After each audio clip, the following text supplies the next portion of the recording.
Me look at me tell them this is him. Me look at me tell them that. Shema muntaking amasebenzi awe.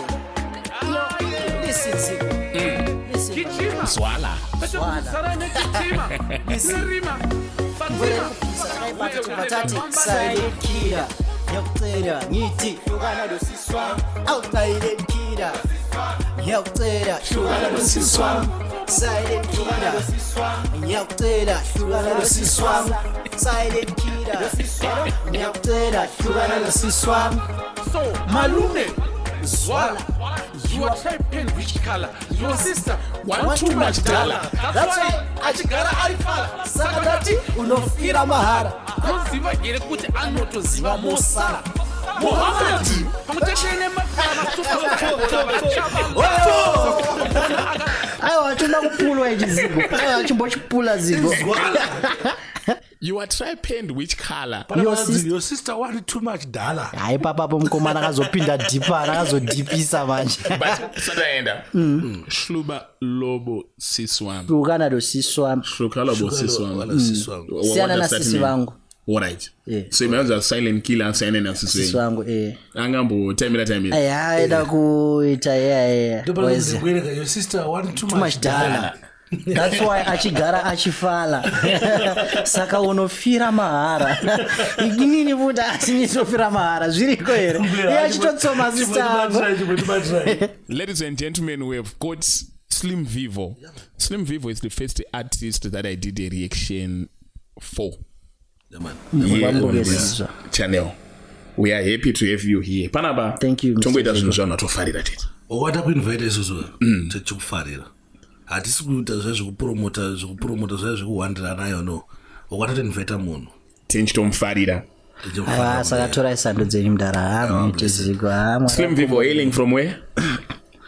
From South Africa.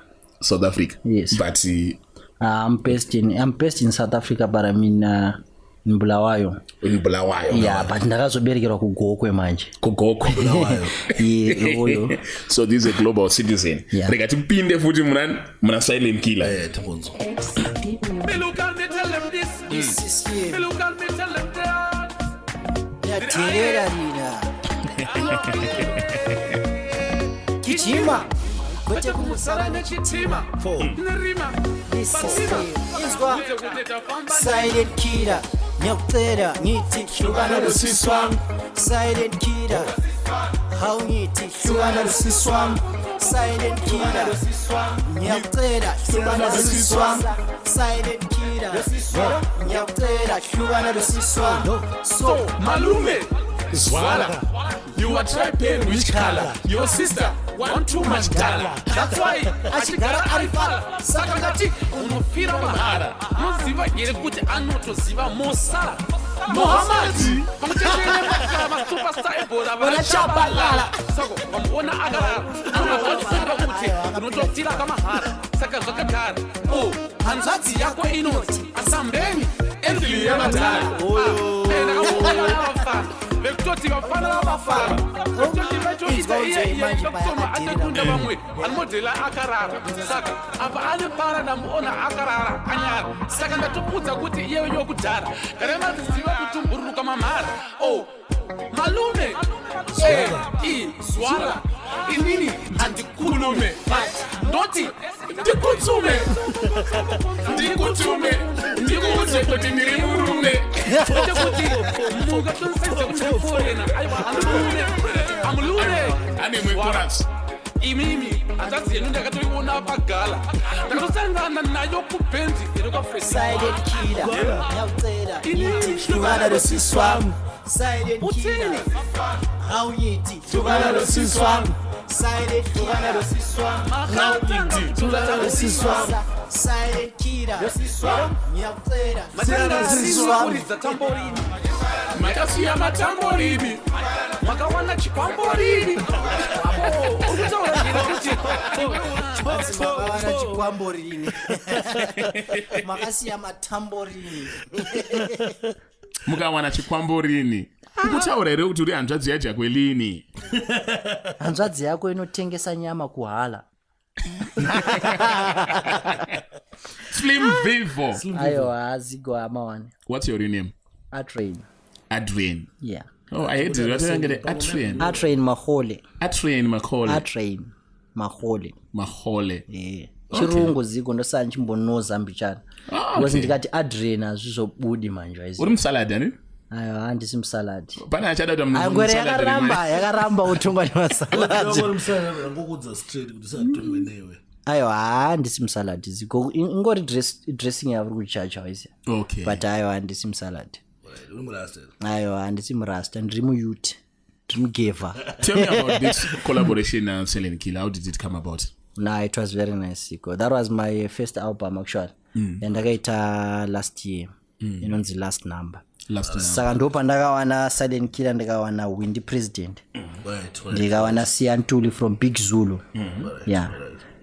Those are the big collaborations ndakawana. Bano bonenga kuti ma artist ekubulawayo. You're artist ku Zimbabwe. Ndiri ku Zimbabwe kuti kubulawayo kana ku Harare kana kuti but artist akaberekerwa kana akakurirwa Bulawayo kana kuti ainyanyo tambira kubulawayo. Hanzi ma collabo vazhinji amene singa collaborate onime ku Harare kana ma artist ku Harare collaborate nema artist ku Bulawayo. Aiwa, ine idzodzo. Ndozvarambira name. Because pa music yakawana noziya chanya chiri chiza chete ku Bulawayo ka vanhu vanosupporta vanhu ku Harare, but vanobva ku Bulawayo havasupporte manje. Ndo problem. Vanhu Bulawayo ubona pari dzimwe nyaya dzekuti wakadzitaura ntange maybe wakuda wakudipisa but vanhu Bulawayo problem vanoita ndeyekuti havasupporte vamwe vanhu vanobva muBulawayo imomo. Ubona kuno kugeto kuno isusu yuko kanzi kugeto kwangu kwasimuka munhu. I'm the first person kutanga supporta munhu yeye. You know mechanic anenzimoka. Yeah, ndamona. Ndenda pa social media last time. Ndokumarani kwangu inini. Achingonza ngotanga kuputi kono kuti sei ndatanga kumusupportawo. Wasona message ndochinjongoleka vanobva kuBulawayo. Vanotanga kuzvitenga vanhu kuma South Africans here. Kana kuti chi amene zoti problem andizoti problem vanhu kuBulawayo ndeyechisiko. But avasupporte ma artist ekoko. Atinochi. Unopisisa ningi Slim Vivo Bulawayo. Aiwa, ndokwatakakurira Zigo. Chimbondudza kuti Zigo wakandi approach rini. That was last year. Papa, you the first person to ita reaction. Sparks is the first person. I futi second person kuzoita reaction. Waisi. Mese muri tu. Makaya ndofunga amenga na mamchiziana yenyu, but mumwe nemumwe angatori ne channel yake. Waisi. Both sides ndiriko kubvira kutara waisi, because maka sport talent. You will find kuti susu andika takatoti notisa talent rake andika, but kuna mwana ngwachita zvinhu from Bulawayo vanenge vachingomuplotika. Waisi. No vanhu kuBulawayo zvavanoita havatosapoti zvinhu vamwe wavo, so vanonosapota pakunobva artist from Mbara ndika oenda kuBulawayo kumupomula onosadza show. But not only from Mbara, like my artist trouble eku South Africa. I don't think it's a problem to like music in South Africa. So far we failure, but before we support South Africans and South African music, we've got an Adrian who are singing the vernacular and the language. We've got many artists whom we need to support from Bulawayo. But what I like, so you identify yourself as an artist from Zimbabwe. Aiwa, handiswi kuBulawayo nakupindo wakomodita wese Zigo. But one of the yeah, this is South Africa from the city of kings. Aiwa, but one of the other footy. No, zofana manai. Zofana manai. I'm from Bulawayo. City of kings and Gigi is here, but I want to say it as Bulawayo. We know kuti vanhu kuBulawayo support local. Vanozvitanga ameno. So wamba namaconcert mamwe ndi wa blues, so imwe team kuti ningasingamayatsozikanwa South Africa kwacho, but yakaya kuBulawayo ka inoputitsa. Inoputika. But inina ameno kuti ichi chinoitika, but at least ndomboona but manai ari kupusha and futi ari kurwa both sides. Shona nendebele mbichana. Manai ngona manai tisitaka tomusupporta kuno kususu. Manai nanokuBulawayo ndomboona musupporta zvandogutsikana nazvo kuti waifana kuti waona manai apa spotlight andika uchiwedzera kumusupporta. Kuti manai akata show kuBulawayo kuna flopa. But ndungeita kana kuBulawayo kuna kutsadza. Kufura manai. Kunadza madaika manai. That's the problem ane kuBulawayo ndechi. I don't want you to comment on problem ane kuBulawayo. You comment one neso. Inina ntomboiziye. Papa next one kuBulawayo, please tokumbira kuti muchinje mentality yenyu. Supportai local, supportai vamwe venyu. But anyway, Who is Adrian Mahole? Zigo mvunzo wavunza Adrian ndio mdande. Ndida tokupindura baba. Asana mvunzo wakaoma. Ngambopinda mu interview jobinda bebonzi. Ndakambopinda mu interview SABC. SABC I went there, that was last week. I did an interview gogo saka manje mvunza kadaro ka amawani. Waisa. But ndara inindrona ma videos enyu. The big fan renyu. Nicho nangu mine vana vakaipa. Vanongo vari pepe. Unombona ukupi vanawa. Chichinoitika because chandoziva nje kudayo. Nyango zvakanzi ndiani ari kushuta mabhebhe anonetsa mudhara. Unabvunza maartisti wamwe wako vanokudza mabhebhe ekubudisa mavideo ka anonetsa. But ini ndotoona mine hobo mazibhebhe. Mabhebhe achitochemera kupinda mahara manje vakatowandisa. Vamwe akawandisa anotochemera kutopinda mahara. Waiza because zvinofana ndiri kuno kusha nachitotsvaga zvibage waiza izvozvo vanoti zvibage ndo zvane shida ndiri kuno kuchitoshuta manje zvibage zvacho zviri kutonishainira waibata utonishainira ndobva ndabvunza futuka kuti ko chii chiri kumboti asi kamuri pajoza pemine vana tine line up vanakahodha ngaende patiktok vanoona adahodhesa silent killer akazobvunzwa ranzi mune mabhebhe mangani akati many Lalo. Check number. So you've got many numbers.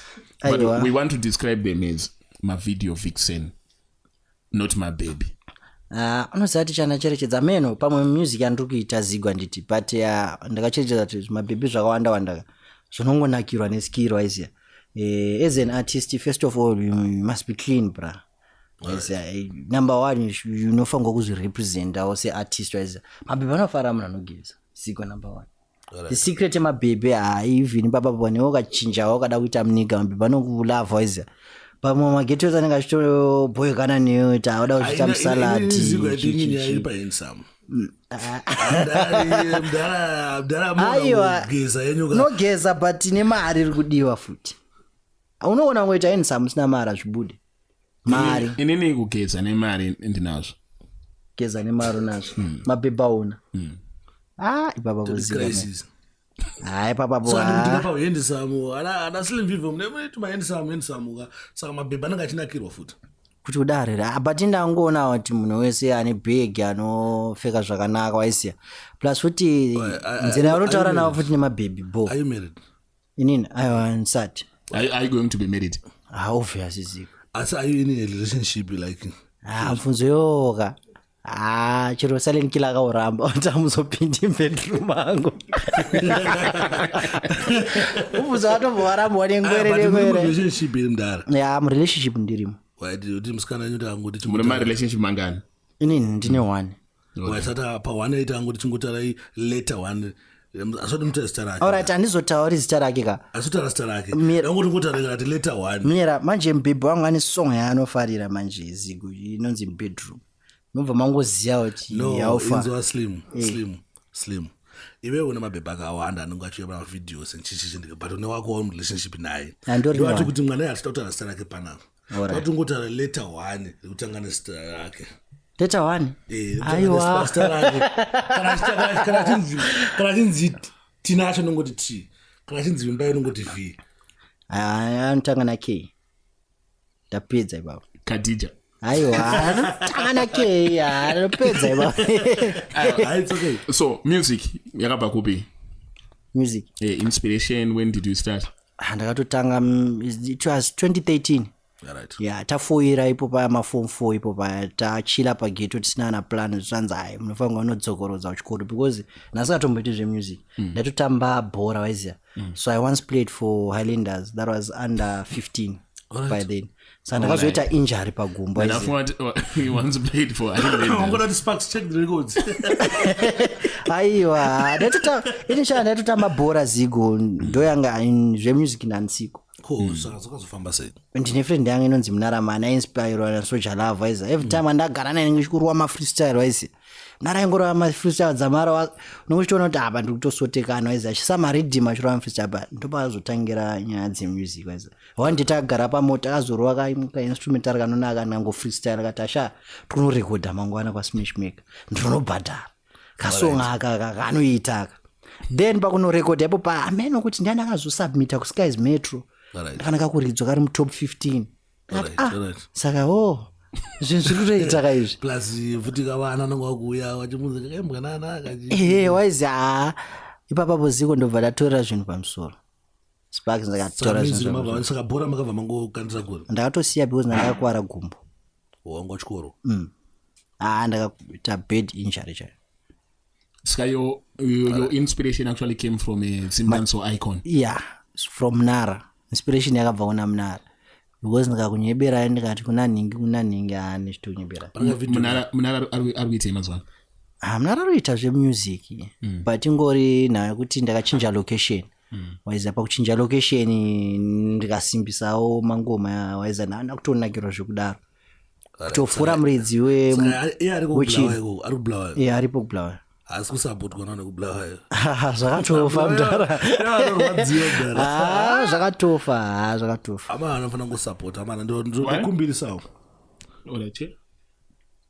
Aunovasi. Muromo yenyu siyaketa white. Aiwa inamba somo. Mukutula zviri kuita boys ka. Aiwa ndatisangare white. Nesizvo yenyu yakaita white.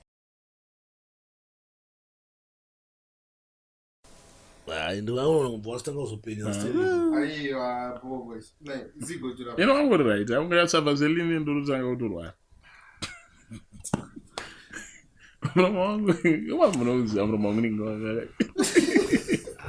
Zinongonochena but ndo so vanhu vanga vamboita short break rekumboisa Vaseline pamuromo.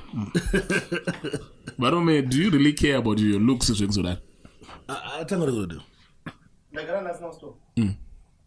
So to continue. All right. Continue nyumda. Tana papasara papi, masira papi. Nyaya topo manje anzi nditatakataka. Boys ndifunga miromenya ndenganya nyochinuruka. Na producer. Saka anzi nazigo, but zvikunaka zvakamenya kosha steregere kwa arume izvo. Ndomubvunzo wazigo.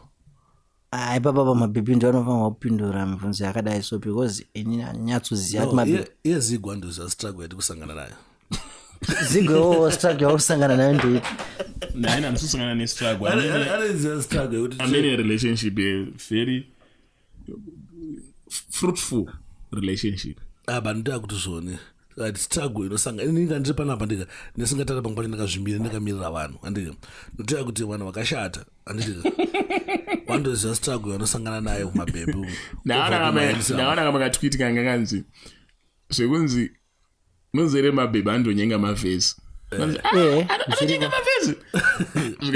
Yakanaka ngandojudziziya. Zoti panapa mufoni mangu ndatokuonesa hazviriko. Zviriko fair. Ina ndozvimbira baba ndakambonzi nechimoko. Uko. Ndokoda.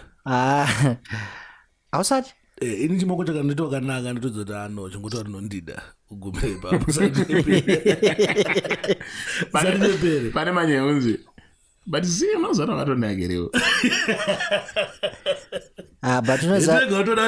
But sometimes vanenge vachitokudrawa manje. Anodrawa vanhu. Pandikudrowiwa. So after matanga kurova music paBulawayo zvakazofamba sei? Then ndakazochinja location waiziya ndobva ndaenda kuSouth Africa. Saka pandakasvika ikoko hanga ingori struggle waiziya ungovanawo mabasa nechichichichi but music anambomira. Waiziya tatongwavha mari yestudio abvira dhora anambomira kubvira ipapo ndakunakirwa nemusic zvokuti even first salary yangu ndiri security zvinhu zvisati zvaita bore. Mwana ndokutaurira hafe salary yaitoenda kumangova zvokuti vaitoti aiwo hautorina na future waiziya hauna musoro waiziya. Zvasikatombopromisika kuti but nyimaya ndaitorwadziwa kuti sei inini vhidhiyo rangu iri rinenge riri nani kunere uyo ndandisikatombounderstand kuti vasiri kusupport waiziya zvaitorwadza ipo paya kuti ndingochitoona kuti inini ndatokundawo and then zvisi kutombofaya chii chiri kuleka waiziya ndisati ndaunderstanda kuti chii chiri kuitika. But une zvakumboitawo here kuti by all means kuti music yako isvike maradio station? Yoriona kuti handisina kana management or anything and still handina management zvese ndozvitira ndiri wani. from scratch than unoona kuti maartist ndosaka uchiona kuti mumwe munhu anoputika nhasi mangwana anzwa hasainwa zvise bo but struggle chaicho havasi kuiziva kuburitsa mari yako inobva mupoketi mako uchinorekodha wotora vhidhiyo nemari yako yaunoshanda yesalary waiziya uchinobhadhara munhu westudio ungonzwa kuti munhu audza kuti auda 6000 rands kuti uwane quality ribo waiziya ipapa pa 6000 unotoona kuti pamwe watohora kana kuti 8000 3000 unofanirwa kutoita 1212 torarama waiziya anotoona tichiflexa but struggle yacho iriri waiziya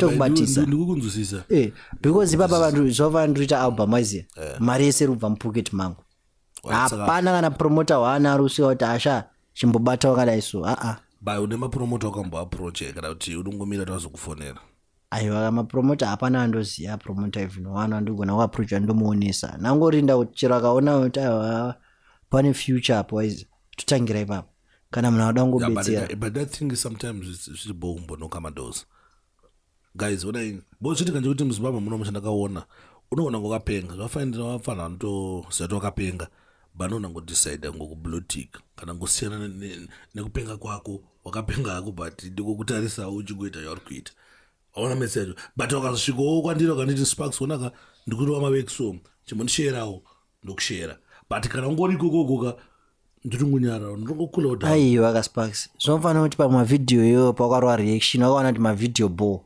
waitozviudza kuti pamwe hamfesi atori nemapromota kana kuti pane zviro ndinochuza vamwe ndochuzawo but kuna vamwe ndogona ngosiyana nawo nange wakapenga but pane vamwe ndogona ngobva nangopushawo zvafana zigo anongofana wandogara marani kwangu wandofarira inandadisi nawo ndotongonzwa kuti wafana nogona wachingoita ari kuita ndasanganawo mastreets ndongoti ndichitoita sendichienda handitadira namboshaya music yawo namboita just because asotambonoka do kwandiri ende nini ndotoziva music yawo through zigo kuti wakatopenga but maybe wandira wachaya kwandiri wachiti mudhara chimbodaiwo ndopandogona kuzoshayawo kana ndopandogona kuzovedaidza for interview kwati chii saka iwowo ndikuti unofana kumbotrayawo kumbonoka madoors kune vamwe vanofungidza kuti ano but vangatobetsere alright but manje problem kwandiri kubvawo vari ignorant kwandaigarawo kwaisi saka vanhu vacho vatori ignorant zvokuti vatosapota munhu ati aiziva bva kudhara even sandra ndivile chaiyo ukaenda kushow kunouya vanhu 4 kana 5 but zvokuti dai takauya kunoku kusha even avion redeem takatoripinda waiziya tiri kunoku uzati kunoku tine level yare kudayo rekuti nyangwe sinzi ari mufesi wako atada kuimba akangoimba tokuti sapote panapa yakanyanya sha ndamudzi yakutengeri pamusoro why just because munhu zvangoimba izvo zvakati madadida ona sha unotofira dende zigo unozachira zvapana fira dende nana madedidoka vakatotanga ndatoona ndaitocheka ndichiona kuti fira dende kana kuti last weekend ndopa akatobva avhura YouTube channel yake iwe unenge utori nemayezi baba wakatovhura utori nefollowing yanyanya wotokundwa nemunhu ane zuro because support panapa yakanyanya sha yakanyanya sha yakanyanya tinongosapota kuti mwari anozongoona zvavanoita naye kumberi ndidunedera player chirwo yedu ndo zvinhu zvingoleratakasapota vanchog vanchog achiri kuita so anchiri kucherechedza but takasapota iwe manje you're Zimbabwean artist. I think let's quit the regionalism. Alright. So we are here to support you. Vanhu vekubulawayo, vanhu vekumasvingo, vanhu vekukariba, vanhu vekuchinoi. Yeah, ndizvo zigo but manikudzi iwo chimbovichechedza even nyange kustates kana company ida kusaina munhu andika vanoronga dance kwaanobva so that vaona support yaari kutombowana kwaanobva then akaona support kwaanobva even ukawerenga paindaneti vakasana ndokudza zoni ukaronga show kune munobva munhu ukaona sina support kwaanobva that artist asikupisa akadaro mari yako inonyora saka vanhu vekubulawayo vanofanira kuchinja mentality yavo wotanga kusapota local talent first uzosapota ana aniku anobva kuna South Africa ana Casper University ana Nkosazana vanhu vavo ndopata nyaya yangu nyaya I'm very bitter now nyaya yoyi because ndiani big artist wekubulawayo atinotora pana pazimbabwe pana Japreza pana Winky D big artist wekubulawayo waisia big artist watinoti iri big artist rekubulawayo one ndemumwe anonzi Night Freak but zvoitika pana Night Freak manje Night Freak level yare kunana Black Coffee anoridza kunana Ibiza type music yaanoridza even Bulawayo airidzwe and to say he has been supported in Bulawayo anambosupportwa Bulawayo anasupportwa muZimbabwe hapana kamusupporta his music settled in Europe even though he hails from Bulawayo apart from him mamwe just a few maybe anama 9 nana South Africa yao mana nandosupportwa kuno kumdara ndakaenda kugala inini yanga nama 9 mdara ma9 performance yakaita kumatebhelele enzungu I thought maybe ari pahome wabata mezi yacho home ground asanga performance yake yakatokunda kuperforma na Squander but Squander wakasangana ari kuchitungizana ari pahome musisi sports anga ari ma1 anga ari ma1 mdara but yeah. So what we want to do now is tanzwa trick rakona Silent Killer it's a collaboration now we want to play a solo track ndiri one uri one oyo umdandeni uti umudandeni aiwa imbonenzwisa ridhimu rindipedze nazvo asikapa ndivelengu yaramba kuti zvinoreve kuti umdhandeni chero waiza chero mai wakasenga mudhandeni mabhingo awakasenga mudhandeni waiza ingori street name waiziya rowa mudhandeni oyo rowa mudhandeni mrende unloke waiziya but kudhara mudhara makaipa mudhara oyo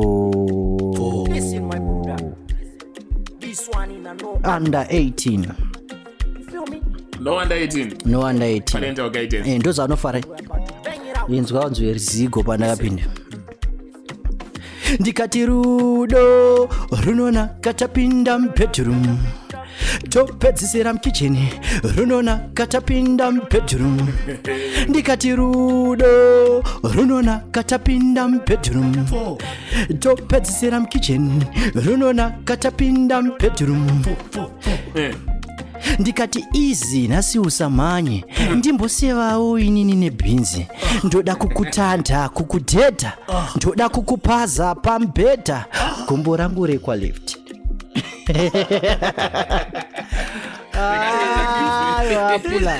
apula zigo ndozvavanofarira kavaibata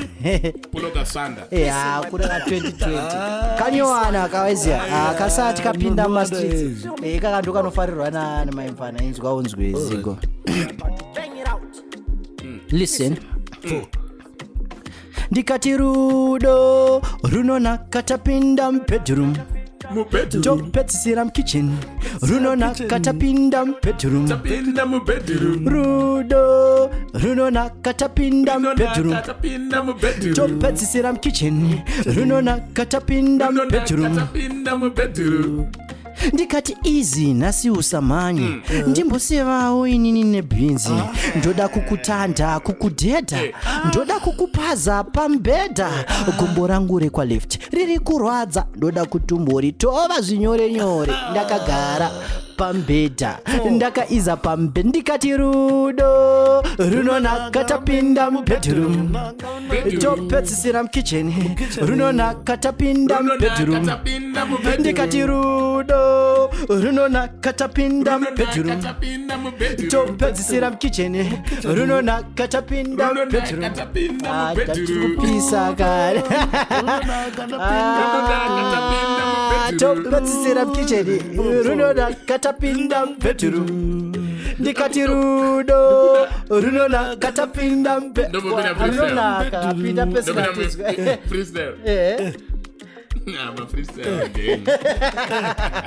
Ana ready. Ana kuzwa muchipulitsa mabhazi. But because rudo runonaka Tapinda mbedu. ndo munonaka zvesaizi nemukicheni muchikanga paipa muchibikirana muchidyisana. Hakusi kuti makazongobata nziro nekicheni otherwise nyaya chekere mubedroom. Sa inspiration yesong yakabva kupi mudaro?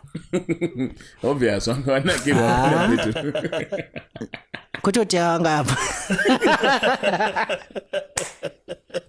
Hakusi kwauri kufunga zigo. Kabane tikati kuti kamunza inspiration yemasong akanobva baba. Inobva kapa. Aiwa because unozaka ukacheka catalog yemasong angu yeseka and the message. Waibata hapana zvinhu zvechinyaya waiziya iyo ika ndo yekupedzisira ndakazudza kuti rega ndimbowanzwisa anofara zvinyadzi waiziya but achisi chinyadzi imessage kuti rudo runoti vanhu ngavadara vari mubedroom waiziya aina message yesongabva kurowa runonaka tapinda mubedroom topedzisira mukicheni runonaka tapinda mukicheni muchibika muchidyisana waiziya rudo runonaka muri mukicheni zvanofanira wezigo reverse mune muchibetserana kubika paizigo ionekidza vapinda mukicheni ozonaka razopinda mubedroom runonaka kana riri mubedroom waiziya mopedzisira mukicheni makubika maiziya muchidyisana. munotanga mapinda mubedroom munopinda mubedroom munomborowawo nyaya na kumba kwenyu imi munotanga mapinda mubedroom mozotanga kupedzisira mukicheni waiziya uomba makozigo nogona kungopindana maimufana mubedroom maiziya mopinda muchirwawo nyaya maiziya taiwa maimufana rega tinombobika maiziya tibetserane kubika waiziya mopinda mukicheni muchibika zachimbo mafomula. Alright. Tine collaboration na Kina as also player. Now Hwindi president. Na Hwindi president. Kina. Kina ba. Bandranda nge munwani. Ndi Hwindi president. Kwete Kina. Wala ndafunga ati Hwindi president nickname ya Kina. Vanhu tu vakatosiyana. Kupa unaona mavideo. Ansona mbona mavideo. Alright, it's okay. Kina chirukimba. Kina atona album rakutolonja. Samawana. Manje. Ndamgondo vanhu vakatotanga kuimba kudhara vandoziya. Waisi. Ndona inspired. Ndangomuziyawo simtanso ndananga asingateereri waisiya. Kina tatowanzwira ipapo. Waisiya. Asi unomufarira Kina. Abo. Ndomufarira. Ndasangana naye achimotimbira one song yake. Ntomboziye song yakina ndinotangira papi nini. Alright, vavengi vanhu mukoma maro muri kuzviona seya yabva yauya. No, ndi Hwindi. Asi Kina ndi Hwindi. Ndi Hwindi. Vavengi ndi Hwindi. Kina. Song yakina unoziza ndipi? Yakina. Atimitsike zvekumhanyanya ndikalazi baby ndiwe watinoda ndo yakina kuona nimimbiro waoneka resemblance Kina na Hwindi president you can actually get confused. Now but anyway pa international scene and skurati banana Davido na Akon but doing a musician from Zimbabwe and you are collaborating with a musician from outside the country, different setup. Mune shungu dzekuzorova here kana kuti makamborowa? Ndakaita collaboration na Siantuli from Big Zulu. Urikona crew ya Big Zulu. Vanhu vari 5. Pana Lwa, pana Big Zulu, pana Xolwa, pana Mtutuzi Ncube. Posweti poita Siantuli. Saka ndakaita collaboration na Si. Alright, aina ndo aketi. Siantuli. 5 ka Big Zulu ati aito vari 5. Big Zulu nomza. Ndo aketi. Alright, Big Zulu andidi. Ukaona mZulu so ari big so. South. Ndiye Big Zulu. Ane dread. Alright. Opa peka inonzi Inkabi style. Inkabi Records. Ukasvika pa Inkabi Records usingazi. Inkabi Records ndiye azikana. Wamuzi. No. Aumuziyo. Azikana. Kwani nisingamusiya azikana. I don't know. Aiwa. hayi ama-big artist yamdara hayi kokokuri big koko. Mdara. Ndati kokoko hayi angatori neningirikini apa Sparks Ukona izvezvi. show babla hayi apo Izvezvi. Ndakubulawa here. ndatoona kuti vanokublawa But that guy is big in South Africa because hip hop in South Africa. Izvezvi atori nebeef rikutrenda nemwana unzi Tinkani. Kana sirukanganisa. Beef ronenge rakafanana nera Drake na Kendrick Lamar. Do you know Drake? Yeah, ndomusiya. Kendrick Lamar. Ndomusiya. zvafana nepanapa ibhifu rasilent killer naBlood. Alright. But iroro manje rinenge rakaenda private school rinenge rabeef ndingatani raketchups navotes.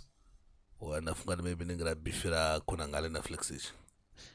Akona ngale na flexage ya mama big shot but rikutaura apa varambotraina futi. It's okay. Waraiti bhifu ramadeduru nambu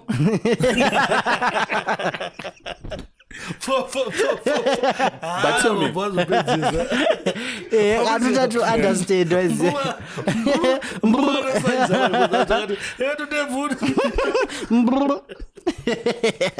but tell me, so by my collaboration now with my international artist, you get to look into how they do more industry now. yeah they are doing well ndotarisa kuti vanoita sei. Pane something to note. I wish if we could replicate into our own industry here in Zimbabwe. Yeah, and doing better when it comes to my collaboration outside here, especially my big artist I go South Africa. I was born because some fans even votes out with a collab na cards. Wise it's international. Neno ndakatoita collaboration asi and it's international wise. Those are big artists that ninge chitoshwira kuti ndatoita collab na ninge zvatoita wise. Because kutoyosvika paclan rabig zulu chida kutoita collab hazvinyore anonyebera chimbondiudzawo one right muzimbabwe akatoita collaboration na big zulu right kana one of the big zulu one of them wise amuno muzimbabwe wise ndini but chete anenge asitomboketa kuti chichiri kuitika tombori player karasiya ntuli ndafana mborinzwa timbonzwe it's a big tune wise timbonzwe zvinhu zvinodiwa nafana wangu wepabulawaya ine Zimbabwe because tikati Bulawayo aiwa but hapana pajozo anodiwa kubulawayo aiwa Bulawayo aiwa mntwana muntu umuhle mntwana muntu umuhle listen facts ezinye izinto zifiso zenhliziyo kodwa ubuhle bakho bumqova umoya ezinye izinto zifiso zenhliziyo kodwa ubuhle bakho bumphula umoya ezinye izinto zifiso zenhliziyo ubuhle bakho bumqova umoya sengihamba mazonke akekho nawe azobona jini good music ayekofana nawe hayibo muhle kanja kwechitu singachiziye kachinaka shamwari this is good tune king ndasingaziyo song but one wachinjonakidza shamwari ka nzeve adziyeyo sati rwadziwe nzeve adzina godo ndoti manamba tonongori wakadanzika ike amuntle angekofana nawe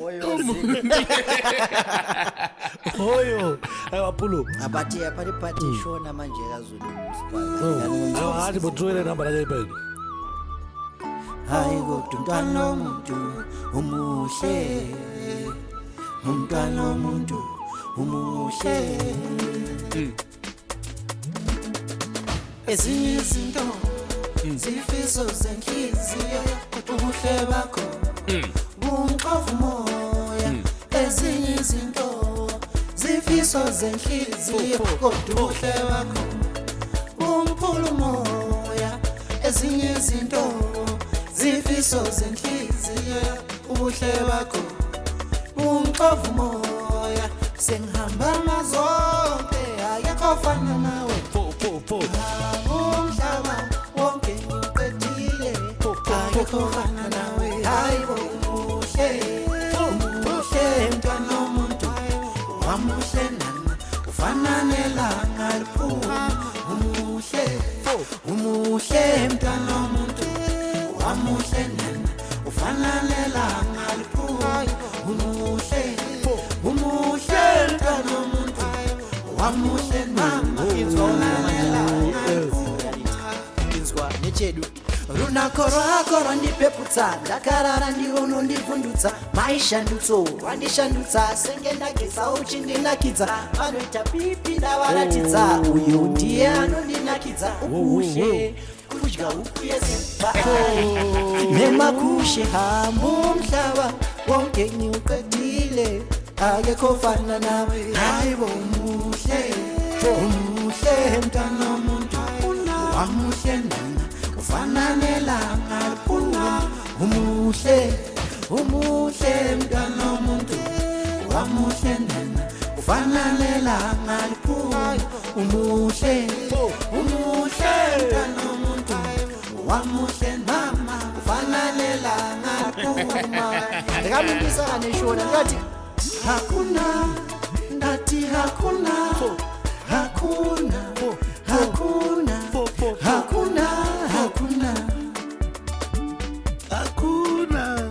ezinye izinto zifiso zenhliziyo kodwa ubuhle wakho bumphula umoya ezinye izinto zifiso zenhliziyo kodwa ubuhle wakho bumphula umoya sengihamba mazonke akekho fana nawe umhlaba wonke ngiqedile akekho fana nawe hayibo umuhle mntwana womuntu wamuhle fana nelanga umuhle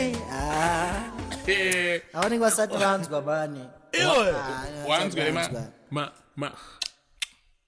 abuhle uqedile izinto zakho akekho fana naye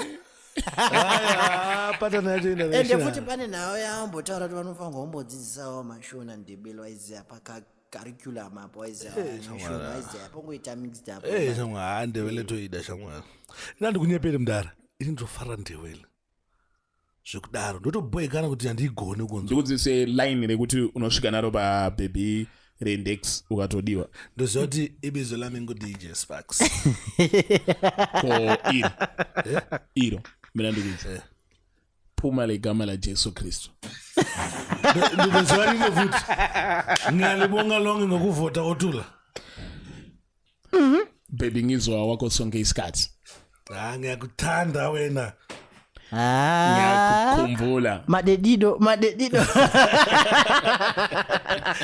sandandebele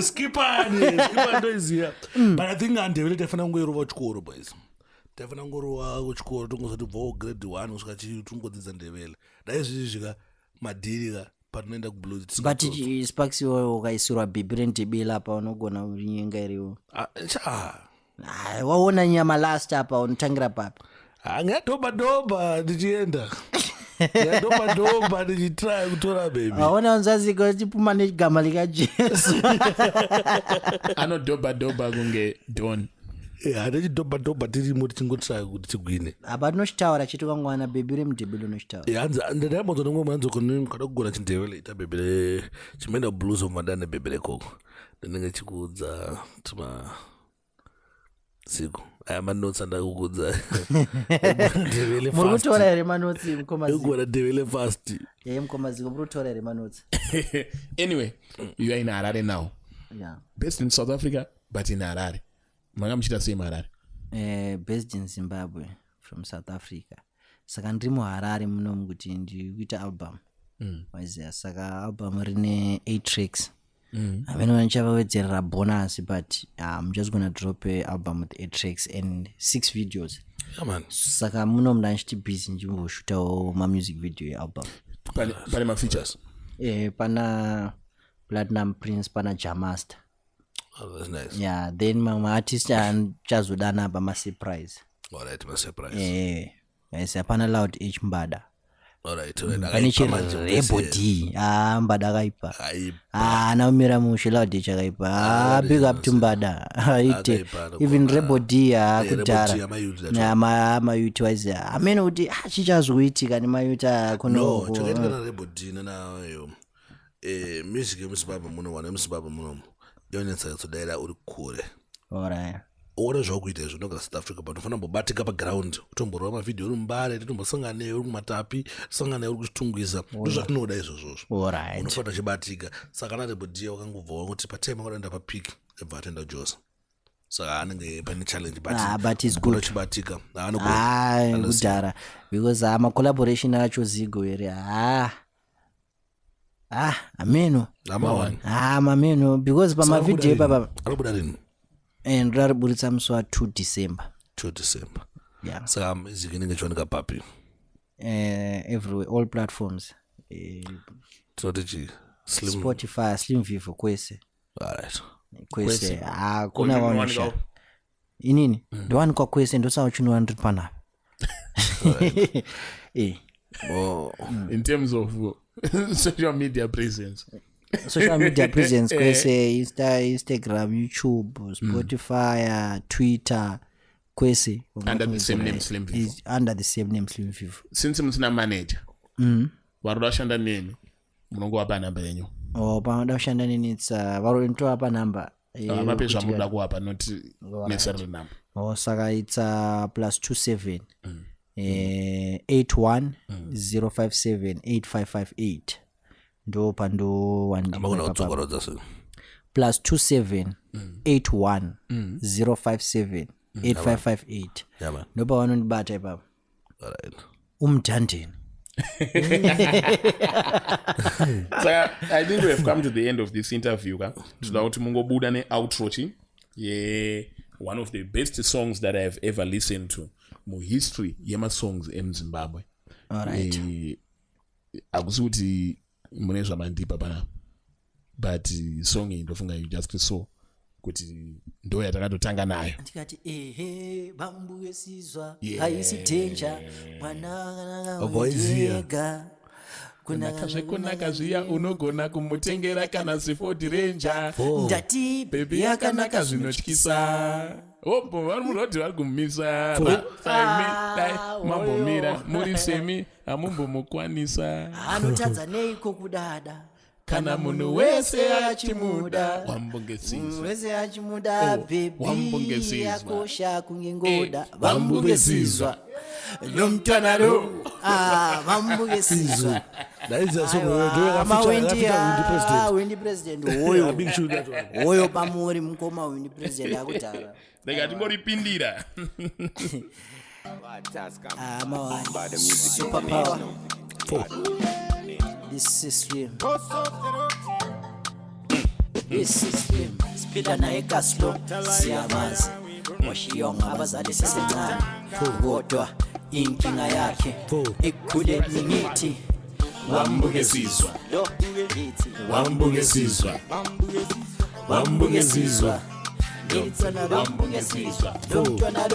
wambungesizwa wambungesizwa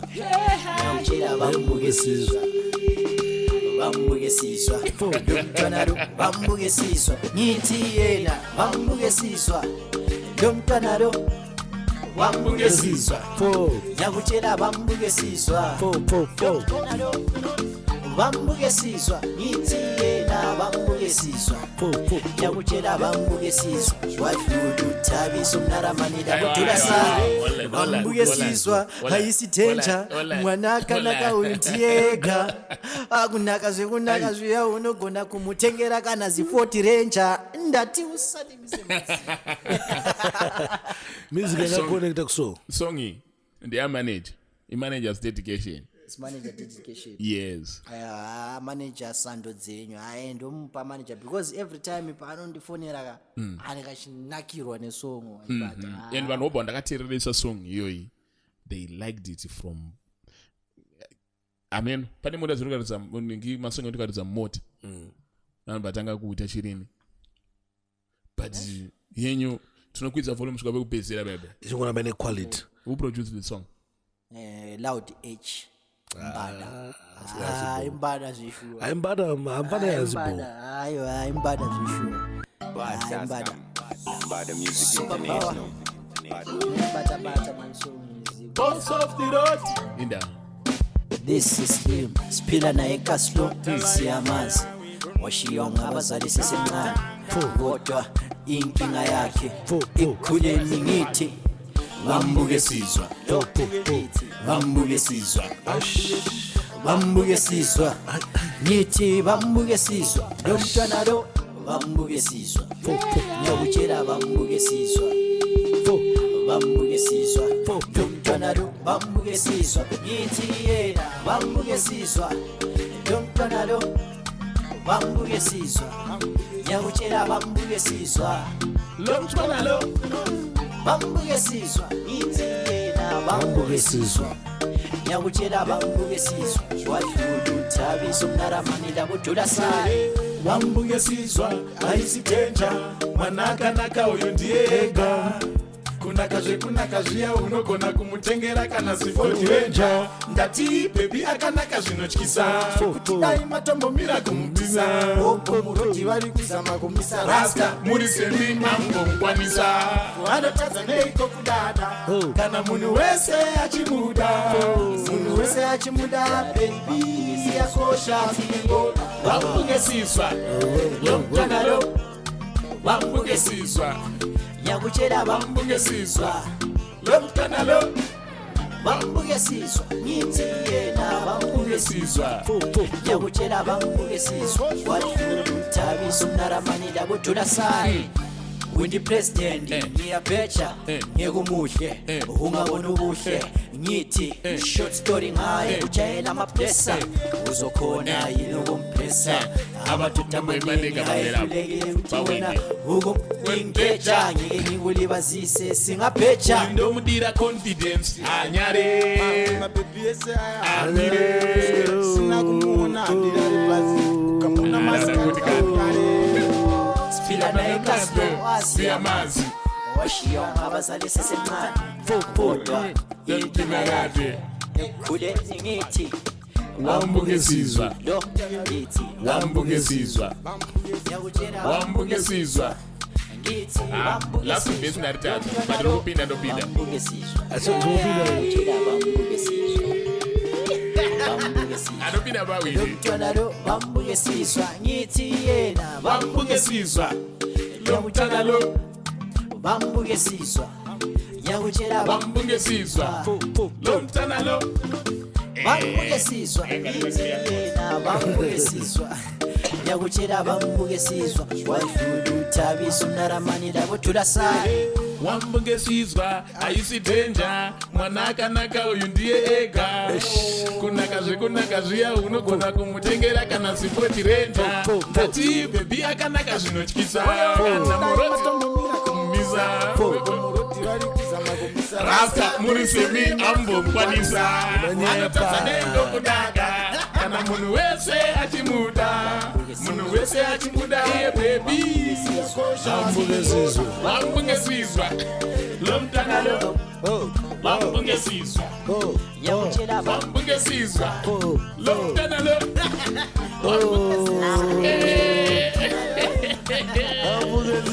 Oh.